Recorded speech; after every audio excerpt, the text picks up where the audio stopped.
अंधेरी रात थी। बारिश की बूंदें पुराने चर्च की पत्थर की दीवारों पर गिरकर एक अजीब सी गूंज पैदा कर रही थी। हवा में नमी के साथ एक सड़ी हुई गंध घुली थी, जैसे किसी ने वर्षों से बंद रखे कमरे का दरवाजा अभी अभी खोला हो। क्लारा धीमी चाल में उस चर्च की तरफ बढ़ रही थी।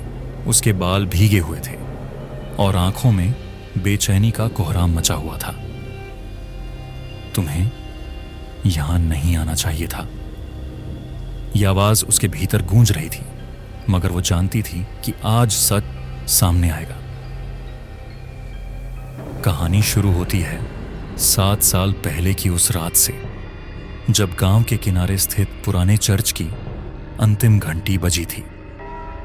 उस घंटी के बारे में कहा जाता था कि यह केवल तब बजती है जब कोई आत्मा चर्च छोड़ने के लिए तैयार नहीं होती। उस रात एक भयानक आग लगी थी।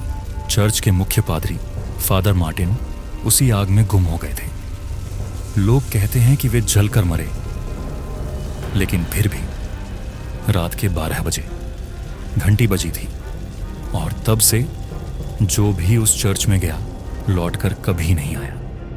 क्लारा का वहां जाना इसलिए जरूरी था क्योंकि उसकी छोटी बहन लूसी को पिछले महीने उसी चर्च के पास देखा गया था और फिर वह गायब हो गई थी। पुलिस ने मामले को लापता व्यक्तियों की फाइलों में बंद कर दिया, लेकिन क्लारा को पता था यह चर्च लूसी को छुपा रहा है या निगल चुका है। क्लारा ने भारी लकड़ी का दरवाजा धकेला। दरवाजे के पीछे सन्नाटा गिरा हुआ था, ऐसा सन्नाटा जिसमें अपने दिल की धड़कन भी बहुत तेज सुनाई दे। मोमबत्तियों की हल्की रोशनी में पुराने लकड़ी के बेंच धूल और मकड़ी के जाल में लिपटे थे। मुख्य वेदी के पीछे घंटी दीवार से अजीब तरह से लटकी हुई थी। उसके लोहे की सतह पर गहरे जलने के निशान थे, जैसे आग ने खुद उस पर हाथ रखा हो।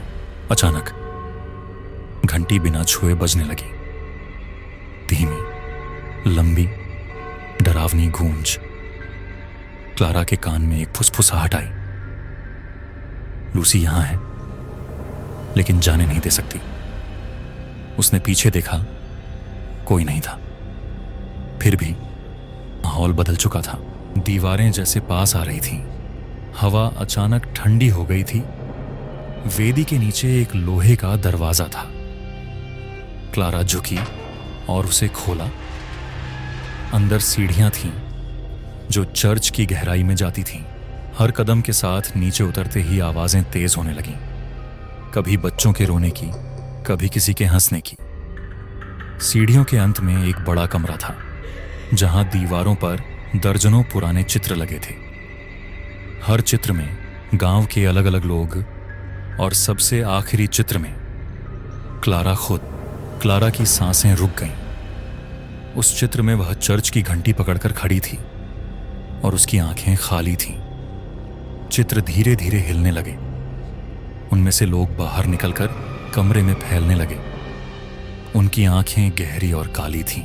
तभी एक महिला उसके करीब आई। उसका चेहरा जला हुआ था, मगर आवाज मुलायम थी। वो कहती है, तुम भी हमारी तरह हो जाओगी, क्योंकि घंटी बज चुकी है। क्लारा पीछे हटना चाहती थी, लेकिन अब दरवाजा गायब हो चुका था।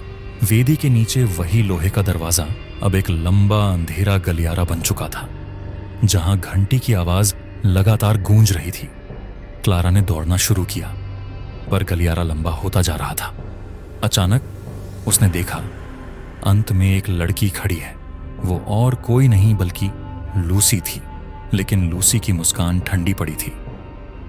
लूसी ने कहा, बहुत देर कर दी दीदी, अब हम सब साथ रहेंगे। यह सुनकर क्लारा चीखने लगी और उस रात चर्च की अंतिम घंटी फिर बजी। अगले दिन गांव में चर्चा थी। क्लारा भी लापता हो गई है। चर्च के दरवाजे पर अब 2 नए चित्र लगे थे, क्लारा और लूसी, दोनों खाली आंखों के साथ।